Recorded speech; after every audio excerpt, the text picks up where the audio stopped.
నమస్తే మేడం. నమస్తే. Madam B12 deficiency ఎంత మంచి ఫుడ్ తీసుకున్నా, దాని రిలేటెడ్ ఫుడ్ తీసుకున్నా గానీ, అది మాత్రం లోపం ఉంటూనే ఉంటుంది.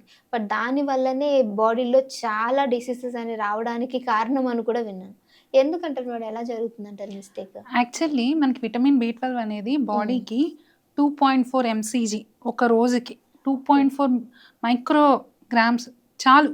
హ్మ్. సో, మనం ఏం చేస్తున్నామంటే, మనం తీసుకున్న ఫుడ్ తీసుకుంటున్నాం. హ్మ్. కానీ కొన్ని సింపుల్ మిస్టేక్స్ చేస్తున్నాము. దానివల్ల అది అబ్జార్బ్ అవ్వక బాడీకి వంట పట్టక చెప్పాలంటే వంట పట్టక హ్మ్. ఇలా డిఫరెంట్ ప్రాబ్లమ్స్ నర్వ్ వీక్‌నెస్‌లని, హ్మ్. ఇలా హెయిర్ ఫాల్ అని హ్మ్. ఇట్లా డిఫరెంట్ కండిషన్స్‌లో మనం చూస్తున్నాం అనమాట. ఇలా డిఫరెంట్ ప్రాబ్లమ్స్ చూస్తున్నాం విటమిన్ బి12 డెఫిషియన్సీ వల్ల. నేను ఫస్ట్ చెప్పాలంటే అందరూ చేసేది ఆర్‌ఓ ప్రాసెస్డ్ వాటర్ ఎక్కువ ఎవరింట్లో చూసినా ఇప్పుడు ఉంటున్నాయి. అవును. సో, దానివల్ల ఏంటంటే నేచురల్‌గా అందాల్సిన కొన్ని మినరల్స్ ఉంటాయి. లైక్ కోబాల్ట్ అని అలాగా. అవేంటంటే విటమిన్ బి12 అబ్జార్ప్షన్‌కి చాలా హెల్ప్‌ఫుల్ అవుతాయి. హ్మ్. సో, అది లీచ్ ఔట్ అవ్వడం వల్ల అంటే దాని నుంచి ఫస్ట్ ఆర్‌ఓ ప్రాసెస్డ్ వాటర్ అంటే నేచురల్‌గా అందే ఏవైతే మినరల్స్ ఉంటాయో అవన్నీ క్లియర్ అయిపోతాయి. సో, ఎంత ఆర్టిఫిషియల్ ఏం యూజ్ చేసినా సరే దీంట్లో ఉండాల్సిన కొన్ని మినరల్స్ లేకపోవడం వల్ల మనకి బి12 అబ్జార్ప్షన్ బాడీకి సరిగ్గా జరగదు. ఓకే.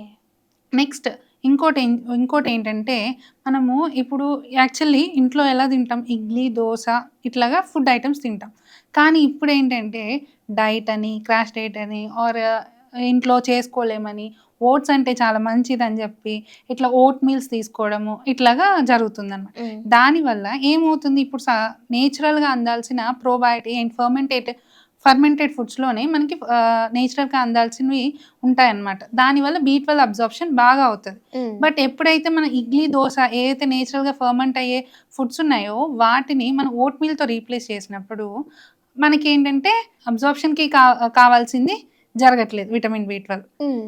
ఇంకోటి మనం తీసుకునే ప్యాకేజ్డ్ ఫుడ్స్ వల్ల మన కప్ నూడిల్స్ అని, ఇన్‌స్టంట్ నూడిల్స్ అని, లేకపోతే ప్యాకెడ్ ఫుడ్ ఐటెమ్స్ అని ఇవి తీసుకోవడం వల్ల కూడా విటమిన్ బి12 డెఫిషియన్సీ ఎక్కువవుతుంది. ఓకే. అండ్ ఇంకా రెగ్యులర్‌గా చూడాలంటే రోజుకి ఒక గ్యాస్ టాబ్లెట్ యేసుకుంటూ ఉంటారు అందరూ. అవును. హ్మ్. గ్యాస్ టాబ్లెట్ ఉన్నా లేకపోయినా రాకూడదు గ్యాస్ అని పొద్దున్నే పడగడుపున ఒక గ్యాస్ టాబ్లెట్ యేస్తారు. అవును. ఈ ప్రోటాన్ పంప్ ఇన్హిబిటర్స్ అంటాం వీటిని. సో, హ్మ్. ఇవి కూడా విటమిన్ బి12ని అబ్జార్బ్ చేసుకోనివ్వవు బాడీకి. సో, కొన్ని కండిషన్స్‌లో ఏంటంటే మెట్ఫార్మిన్ ఒక షుగర్ టాబ్లెట్ ఉంటది మెట్ఫార్మిన్. ఇంకా వాళ్ళకి తప్పక అది వేసుకోవాల్సొస్తుంది. బట్ ఈ మెట్ఫార్మిన్ అనేవి కూడా విటమిన్ బి12ని అబ్జార్బ్ చేసుకోనివ్వవు బాడీ. సో, హ్మ్. మీరు ఎంత విటమిన్ బి12 తీసుకున్నా ఇవి ఏవైతే జరుగుతున్నాయి, ఇప్పుడు నేను చెప్పాను ఆర్‌ఓ ప్రాసెస్డ్ వాటర్, మనం రోజు డైలీ తీసుకోవాల్సిన ఫుడ్ ఐటెమ్స్ సరిగ్గా లైక్ బ్రేక్‌ఫాస్ట్‌లో ఓట్ మీల్‌తో రీప్లేస్ చేసేయడము, పొద్దున్నే గ్యాస్ టాబ్లెట్స్ ఏసుకోవడము, అండ్ ఇంకా చెప్పాలి అంటే గనక మనం మాట్లాడుకున్నట్టు రోజు ఒక కాఫీ తాగడం బ్రేక్‌ఫాస్ట్ తర్వాత ఆర్ ఒక టీ తాగడం. భోంచేసిన తర్వాత ఇంకా చెప్పాలంటే బిర్యానీస్ తిన్న తర్వాత టీ తాగడం, కాఫీ తాగడం, ఇరానీ చాయ్ తాగడం ఇవన్నీ చేస్తారు. సో, ఇవన్నీ ఏంటంటే ఇప్పుడు మనం తీసుకున్న ఫుడ్‌లో విటమిన్ బి12 ఉంటది, అన్నీ ఉంటాయి. కానీ దాన్ని అబ్జార్బ్ చేయనీయకుండా ఈ కెఫెన్ అనేది అడ్డుపడుతది. సో, అది సరైన మెటబాలిజం జరగకుండా అడ్డుపడుతుందనమాట.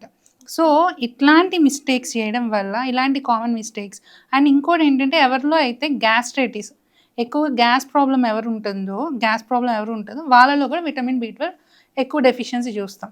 సో, హ్మ్. మీకు ఎంత గ్యాస్ ఉన్నా సరే, గ్యాస్ట్రైటిస్ ఉన్నా సరే అది కరెక్ట్ చేసుకోకుండా ఎంతకాలం బి12 సప్లిమెంట్స్ తీసుకున్నా, ఏం తీసుకున్నా సరే ఈ విటమిన్ బి12 డెఫిషియన్సీని కరెక్ట్ చేయలేం. ఓకే. సో, ఇలాంటి చిన్న మిస్టేక్స్‌ని క్లియర్ చేసుకొని చక్కగా రోజు మార్నింగ్ అండ్ ఆఫ్టర్‌నూన్ తిన్న తర్వాత ఒక గ్లాస్ ఆఫ్ బటర్ మిల్క్, మజ్జిగ తీసుకుంటే గనక హ్మ్. వీటిల్లో ఉన్న ఏవైతే న్యూట్రియంట్స్ ఉన్నాయో, విటమిన్స్ ఏవైతే ఉన్నాయో ఫుడ్‌లో అవన్నీ బాడీకి అబ్జర్వ్ అవుతాయి. ఈ డెఫిషియన్సీస్ రాకుండా ఉంటాయి. ఓకే. సో, కాబట్టి ఇలాంటి చిన్న సింపుల్ మిస్టేక్స్ తీసేసి హ్మ్. ఎందుకంటే 2.4 ఎంసీజీయే కావాలి బాడీకి రోజు. హ్మ్. ఎక్కువేం అవసరం లేదు. సో, ఇలాంటి మిస్టేక్స్ అన్నీ క్లియర్ చేసుకొని daily morning and afternoon food తర్వాత బ్రేక్‌ఫాస్ట్ తర్వాత 1 గ్లాస్ ఆఫ్ బటర్ మిల్క్ తాగితే హ్యాపీగా విటమిన్ బి12 అబ్జర్వ్ అవుతది బాడీకి.